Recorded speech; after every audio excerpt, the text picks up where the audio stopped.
High feed, so there we go. So,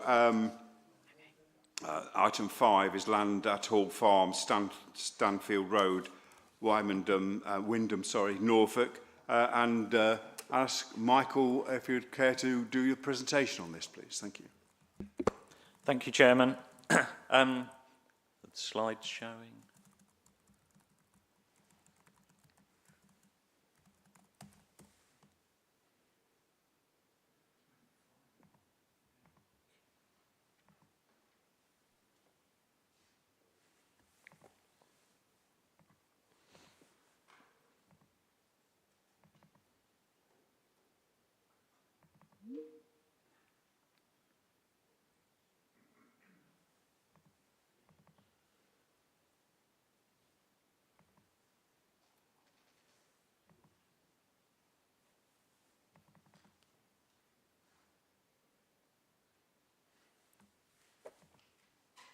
Okay, thank you. The application before members relates to Windham Quarry and is a hybrid planning application made up of a Section 73 application for non-compliance with conditions to amend the phasing to the restoration and the time limit of the temporary permission, and a full planning application element relates to the waste operation on the site to allow the importation of additional inert waste with the goal of providing a recycled aggregate to market with the material that cannot be recycled being used within the quarry restoration. The end restoration remains as already permitted to an agricultural and ecological after-use.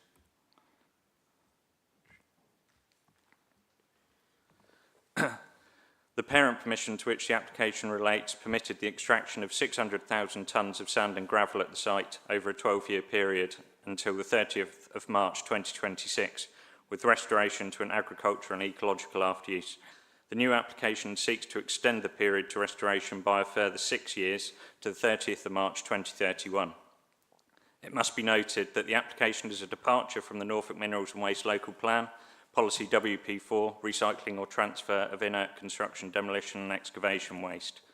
This is since the aggregate recovery facility is not considered to be ancillary to the mineral working, given that the extraction has largely ceased and that it would not help in ensuring the restoration of the site at the earliest opportunity, given not all of the imported inert material would be used in restoration. However, it would provide control to the authority of the restoration of the site moving forwards and provide recycled aggregate to the market whilst remaining a temporary use on the land.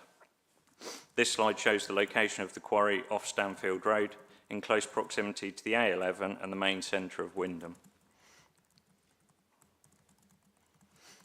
This slide shows the layout of the proposed site. The phase names remain as permitted under the parent permission, and the plant location for the aggregate recovery facility remains in phase 1A, albeit using new plant that has been brought in by the new operator.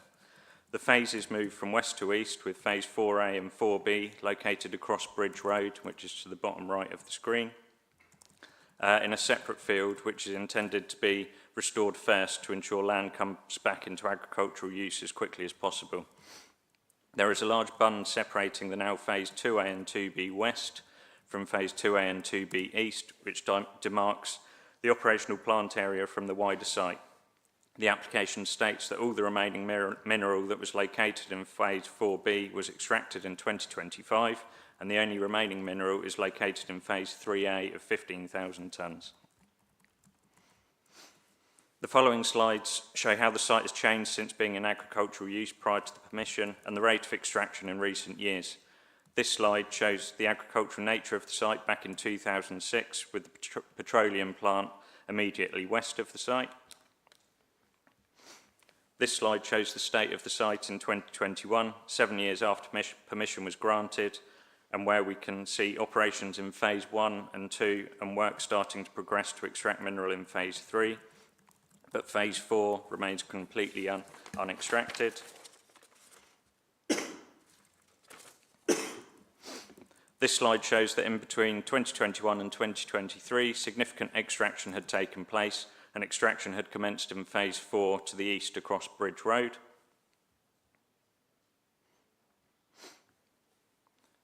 This slide shows the position of the site in 2025, where we can see the entire site appears to have been extracted, with some areas of limited infill for restoration taking place.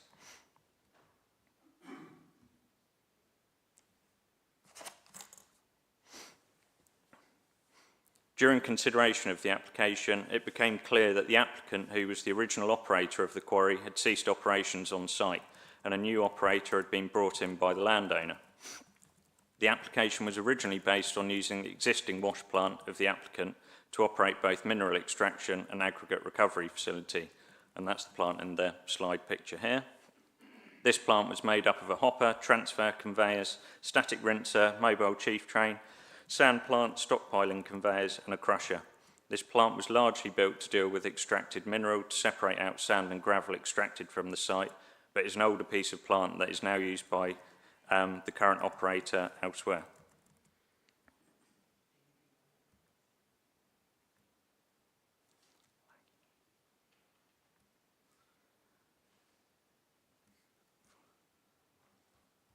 Sorry, the slide's not changing.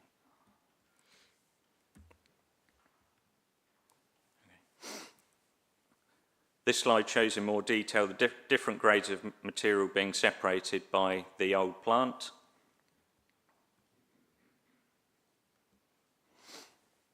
This slide shows the current operator's plant. Having attended site most recently on the 12th of March 2026, it was found that this plant had already been brought onto site, making this retrospective development. Here you can see the plant is new and largely made up of similar elements and of a similar scale. The dimensions of the original and new plant are set out in paragraph 3.5 of the committee report. The new plant utilises much the same elements as the original plant of a feed hopper, conveyors, washing screen, log washer, sand dewatering screen, aggregate sizing screen, thickener, clean water storage tank and control room. However, the key difference with this plant is that no crusher is proposed. However, this plant is more focused on dealing with waste rather than mineral. This slide shows in more detail the different grades of material being separated by the plant, which is much the same as the original plant. This slide shows the concrete batching plant, which is also located within the plant site. However, this does not form part of this application and is currently controlled by a separate planning permission. This slide shows the entrance area of the site with the site office, weighbridge and wheel wash facility. This was all in place at the time of my most recent visit and differs to that used by the previous operator.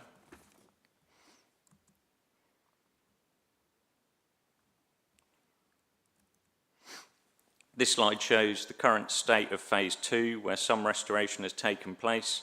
In the background you can see storage bins of material. This slide shows phase 3, again where some restoration has taken place, and this is the area where there are still 15,000 tonnes of mineral to be extracted. This slide shows phase 4, where the remaining mineral of 25,000 tonnes has already been extracted. An additional track has been implemented by the current operator to facilitate bringing material into the area for restoration. However, at present, due to the current weather conditions, the void was flooded. Overall, these slides should demonstrate that there is a significant amount of restoration required to meet the approved restoration scheme, and members are reminded that the restoration scheme remains as the same as permitted under the parent application.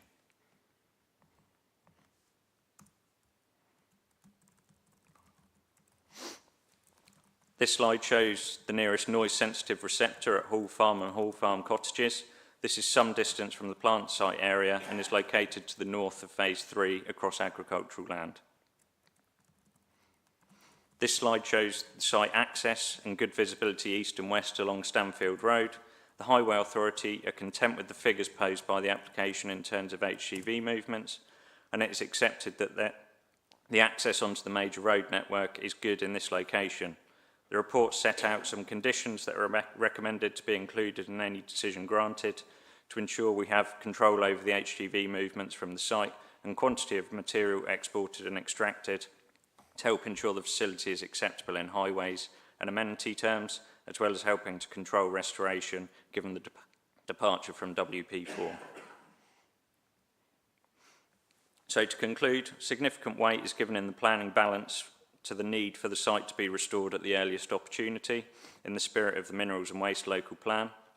Restoration has been significantly delayed following the previous mineral operator's difficulties in obtaining a waste recovery permit from the Environment Agency to restore the site in a phased manner, as was originally proposed by 30th of March 2026. We are now in a position where there is a new operator on the site, and the aggregate recovery facility would not help speed up restoration and is not considered to be ancillary to the mineral operation, given the throughput of material required. However, it is considered that if the facility is allowed for a temporary period, it would provide some partial assistance to restore the site with a greater input of inert waste and the benefits of providing a recycled product to the market, and would provide any operator of the site the stability to restore the site in the 6 years proposed, whilst helping to move waste up the waste hierarchy. Although moving waste up the waste hierarchy should be given limited weight given the pressing need for the site to be restored. Overall, whilst there is a clear risk that the aggregate recovery facility could become the mainstay of the site, given the balance has now shifted from primarily being focused on mineral extraction to a primary focus on aggregate recovery from inert material, it's considered that the conditions posed will help ensure the authority has suitable control of the site moving forwards to ensure restoration by the date posed to the same standards as were originally approved, whilst allowing the benefits of providing a recycled aggregate to the market. Thank you. Yes, thank you, Michael. Before I put it over to the members to ask any questions that they might ask, just to tell me, I mean, this application, is what you've said, is in the balance.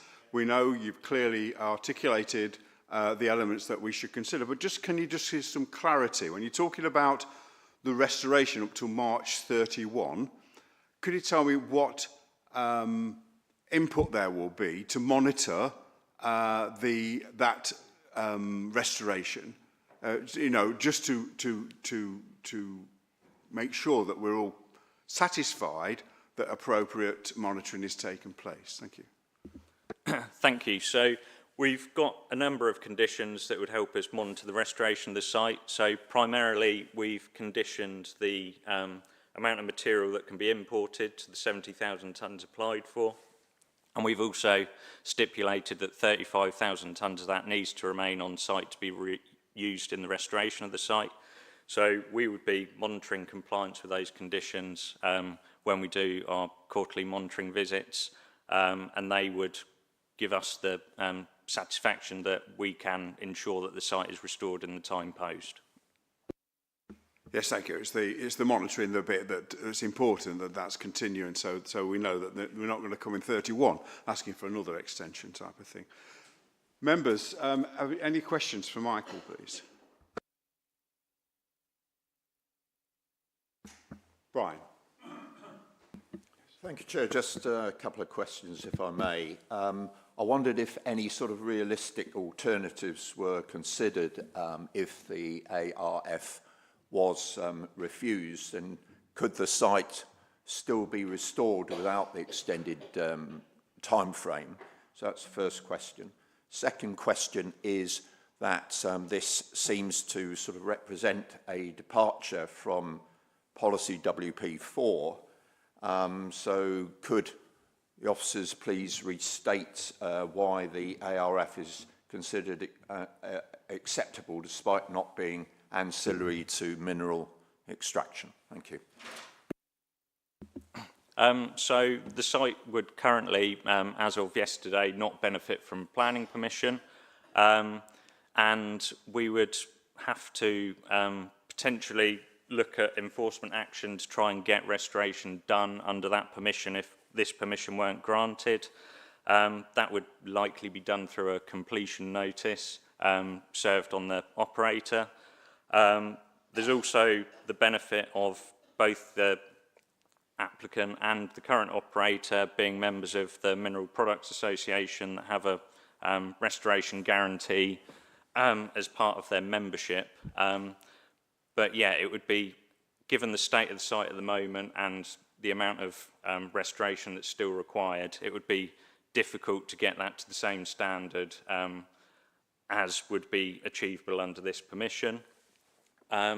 In terms of the departure element, it is finely balanced and it is, as I've said, not ancillary to the operation of the quarry because there is such a small portion of mineral left. But given what will happen if there is no permission in place, with a lack of the authority having control over the site to get the restoration of the standard that was originally proposed into fruition, it would, the benefit of providing that recycled aggregate to the market and also at least 50% of that imported material being used in the restoration would help us see the site restored in that 6 years, and it would be at a slightly increased rate than what was already permitted, because that was being done at around 22,500 tonnes per annum. So we've got a small increase on the annual restoration input for the application, albeit minor, but it also gives any operator of the site some sort of certainty that they've got material that they're using for restoration and also a product that they can resell to the market, which obviously has sustainability benefits, but as I've said, that should be given limited weight due to the fact that we want this site restored as quickly as possible in the spirit of the local plan, but it does give some certainty for that operator to have benefit to restoring that site and operating that plant.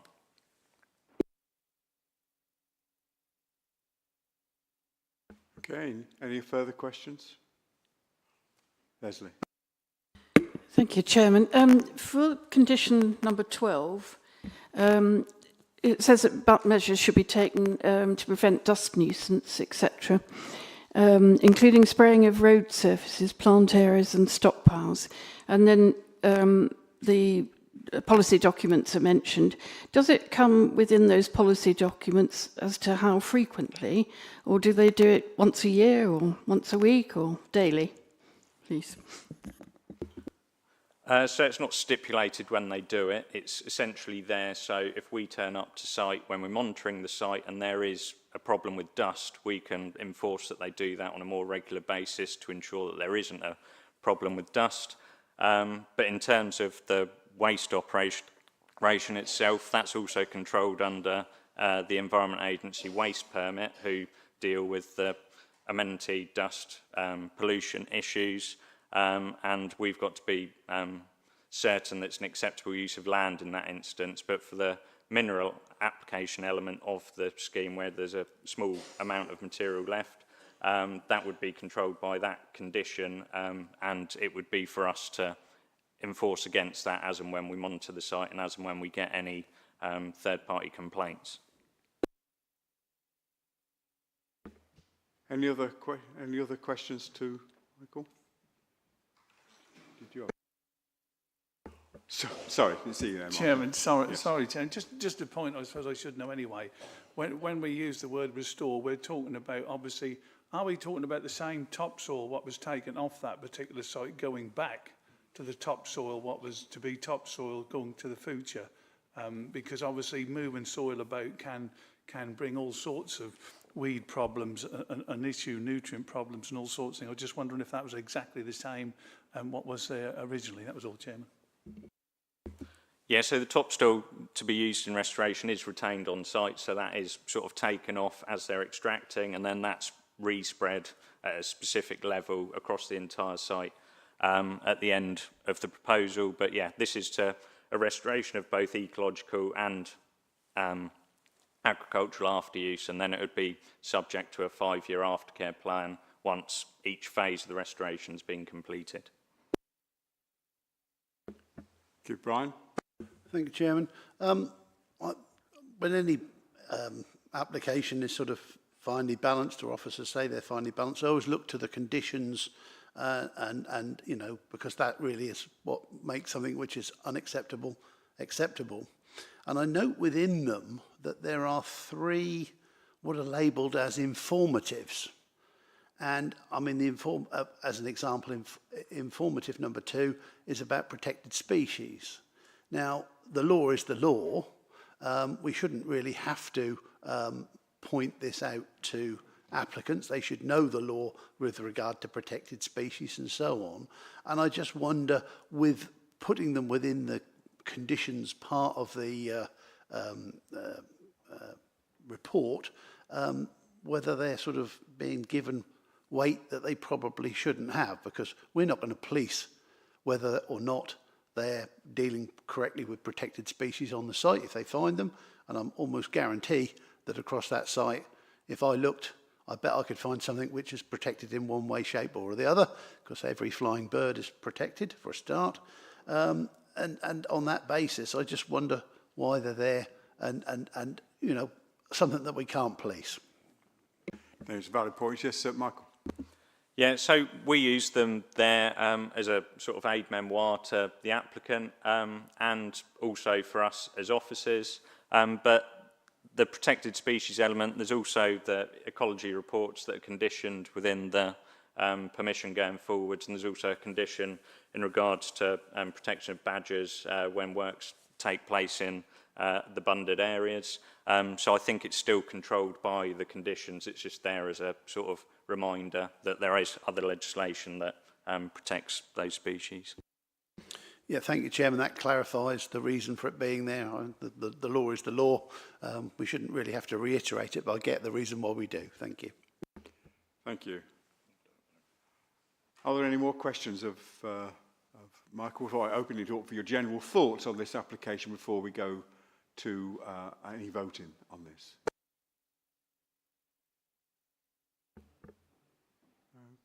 Okay, we are a member short. Alexander's left the. Yeah, I think she's been taken not too well, Chairman, so she's left the room, so she won't be able to vote, obviously. That's okay, yes, yes. So she's left, so no, she can't vote anyway, but she's left. Okay, so if there are no further questions or debate on this, then we'll move to the vote. The recommendations 1 to 3 have been circulated with your papers. I can read them out if you think, but they have been circulated. Could I just have a show of hands, those who are in favour, please, of the recommendations? Unanimous. That's unanimous. Thank you very much, Emerson. Thank you very much, Michael, for putting this together for us and coming here twice for it. That's marvellous. Thank you very much.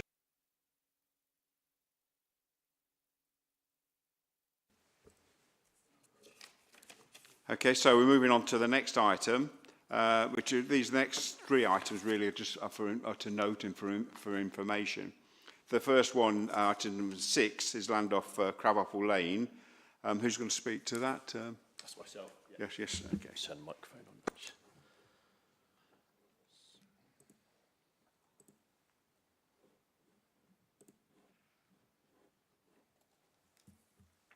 Yeah, we just have a couple of short presentations for these next 2 items, just for member information, really.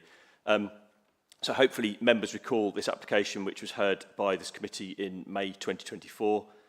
It was for mineral extraction on agricultural land off Crab Lane in Haddiscoe, to the southeast of Norwich, as you can see here. The site was identified as a preferred one for mineral extraction in the recently adopted Norfolk Minerals and Waste Local Plan, and the proposal was that 650,000 tonnes of gravel and 510,000 tonnes of sand would be extracted over a 7-year period. It's proposed that the site was going to be worked in 7 phases in a counterclockwise direction, commencing adjacent to the proposed new access on Crabapple Lane, which was here, and it would be progressively restored at a low level to species-rich grassland with an ephemeral water body. And the only processing of mineral on site would be screening to separate the sand from the gravel. The gravel would then be transported by HGVs to the applicant's quarry site at Norton Subcourse, where any further processing would take place, and the extracted sand would then be retained on site and used in the site's restoration. Whilst officers recommended approval of the application, the committee unanimously refused the application on grounds that it did not demonstrate sufficient measures to satisfactorily mitigate impact on nearby heritage assets and reduce impacts, amenity impacts to acceptable levels. So permission was subsequently refused by the County Planning Authority, and a appeal lodged by the applicant with a public inquiry heard in March 2025. The appeal decision, the planning inspector's appeal decision was issued in December last year and is attached as a link at the end of the report. So in summary, the inspector considers the main issues to be whether the proposal would preserve the special architectural or historic interest of the designated heritage assets in the locality, with particular regard to the Grade 1 church, which is located down here, to the south of the site, and whether the appeal proposal would result in acceptable living conditions for nearby residents, with particular regard to both air quality and noise. The inspector examined these main issues one by one and drew the conclusion that, subject to conditions and the mitigation measures proposed, the proposal would not cause harm to the living conditions of nearby residents as a result of noise or dust, and whilst there would be less than substantial harm to the setting of the Grade 1 listed Church of St Mary, this would be a temporary harm. No application for cost was made by the appellant, fortunately, and officers will look to work with the developer to ensure the scheme is implemented in accordance with the plans and the site thereafter monitored to ensure conditions are complied with. This would also likely include the creation of a local liaison group to keep residents updated. And the recommendation is solely that members note the inspector's decision. Thank you. Thank you. Yeah, you all happy with that? The noting it? Thank you very much. Duly noted. Item 7, land off Salhouse Road, New Rackheath. Are you doing that one as well? That one's Neil. Yep. Sorry. Sorry, I didn't see you then. Okay. Thank you, Chairman. I'm just going to get the presentation.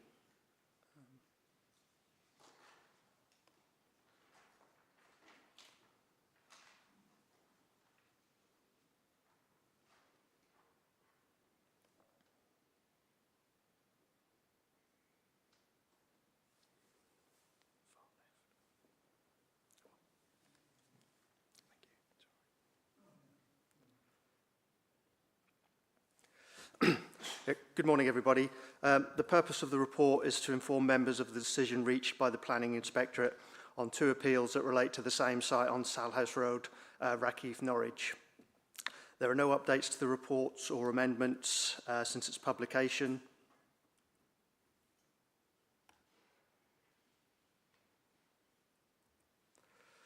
So looking at the site itself, as you can see from the slide, the site is located on Salhouse Road, a short distance from the NDR, Broadland Northway, and heading southwest towards Norwich, with Rackheath in the northeast.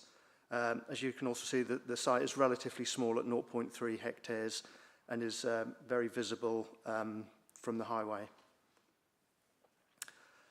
A full version of the appeal decision report is available on our website, and a link is provided in the report.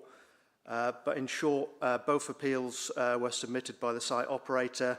Appeal A was made under Section 174 of the Town and Country Planning Act 1999 against an enforcement notice issued by Norfolk County Council. And Appeal B was made under Section 78 of the Town and Country Planning Act against a refusal of the grant of planning permission by Norfolk County Council dated the 12th of November 2021. In summary, both appeals were dismissed, with the enforcement notice being upheld, albeit with variations to the requirement of the notice.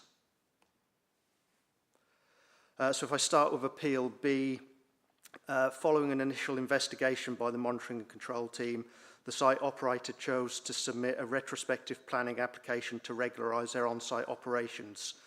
This planning application, reference FUL 2020-0064, was for the change of use of the land to a sui generis use for effectively waste importation, recycling, storage, the siting of mobile processing plant, offices, associated infrastructure, and the construction of an amenity bunds and landscape. Members considered the application and refused it, with the reason being given that the development would have an unacceptable adverse impact upon the landscape character and amenity, both visual and residential, of the area, with a negative impact upon the rural countryside location and contrary to policy. The formal decision was issued in November 2021. The Planning Inspectorate agreed with members on these points, with particular reference to the impact on landscape character and amenity through the potential for noise, and dismissed the appeal. And now looking at Appeal A, the appeal against the enforcement notice issued by Norfolk County Council, following the original decision made by members to refuse the application, officers picked up their investigation again, and in accordance with our enforcement protocol served an enforcement notice which in summary required the waste uses on the site to cease and the removal of the waste materials, building and plant. The appeal made against the enforcement notice was also unsuccessful, and the notice was upheld, albeit with variations. So I've listed the new requirements of the enforcement notice. I shan't go through them one by one, but the variations most notably relate to the timescale for compliance and the retention of a bund. But it's important to notice that the enforcement notice will still require the importation of construction and demolition waste to cease, recycling of those materials to cease, and the removal of materials, plant, buildings and fencing from the land. So the next steps are, so we're currently working with the site operator. We're having regular visits to the site, and we'll continue to make regular visits to the site to ensure compliance with the enforcement notice, which the new date for full compliance is August 2026. So that work continues. And that's it. Thank you. Thank you, Neil. Yes, so Julie, a question, Brian. Yeah, I note within the report, Chair, that on this particular case, it says there are no financial implications on the basis the costs applications were refused. We applied for costs and didn't get them granted. I'm just querying that. You know, if we'd have been unreasonable, you know, applicants apply for costs, and as we heard on the previous application, costs weren't awarded. On this particular one, both appeals were dismissed and enforcement action is in process of happening. But did we not apply, or did they not grant costs for us? Because we've obviously incurred sufficient costs dealing with this problem. Thank you. Ralph, please. Yeah, thank you, Chairman. That's a good question, Councillor. Yeah, several years ago, this one actually, but I do recall we didn't make a claim for costs on that instance. Obviously, the test is obviously whether the appellant has been unreasonable, and in that scenario, we didn't think, whilst they'd made an appeal, they hadn't been unreasonable enough to warrant a claim for costs, so they were just exercising their right of appeal. Thank you. Any other? Oh, Brian. Thank you, Chair. Just very briefly, I just wondered whether the residents living nearby are wanting to be kept informed of the timescales for the removal of the materials and plant. Thank you. Yeah, so the residents were obviously involved throughout the whole process. They were involved in the appeal process itself. I'm sure there will be that process, and they will keep in touch with us. But as things stand, we're just ensuring that matters are resolved on site. I'm sure once we're satisfied, we would contact the residents who initially issue their concern and keep them up to date. But hopefully, living as close as they do, they'll see the benefits of our work. Mike. Thank you, Chair. Just a curious question, really. If the operator declared bankruptcy or just upped and walked away, what then would happen with the site? Who would then have to take responsibility for it? Neil? Oh, sorry, Ralph. Yes. Yeah, this is a slightly different site in that it originally had permission from Broadland to operate. I think it was as a sort of general industrial type use. In that scenario, what would remain on site would be the stockpiles of material and the plant, and it'd be likely both would be removed. Particularly the plant would have a value, so if they were bankrupt, obviously that would be an asset that would be seized. And obviously, I'm not sure the status of the waste products, but yeah, it would just be the case. It would be a vacant site that someone else may then decide to buy and use for another industrial use. But there wouldn't be a restoration obligation.